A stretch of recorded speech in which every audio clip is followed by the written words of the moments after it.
protecție față de clientela abuzivă sau, cum mai spunem noi în domeniul chatului, față de membrii care la un moment dat fie își cer prea mult, fie te hărțuiesc.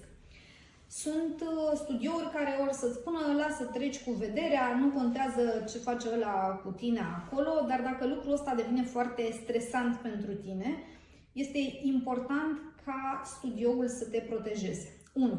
Foarte important să-ți explice asta.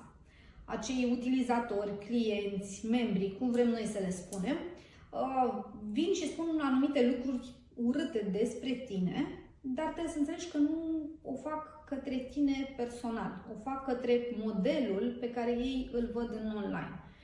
Și este important să ți se explice lucrul acesta, că tu să poți să treci peste o anumită barieră.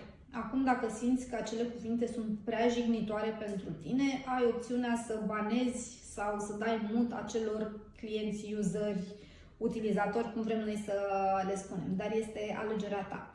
Dar este important ca studioul să îți ia apărare. Acum, la fel, este important că atunci când unul vine și, nu știu, încearcă să joace psihic cu tine, să te demoralizeze, să te abuzeze psihic, pentru că și lucrul ăsta se întâmplă, studioul să fie de partea ta, să nu spună: hai că pentru bani putem să facem orice, dacă tu simți că pe tine te afectează foarte tare.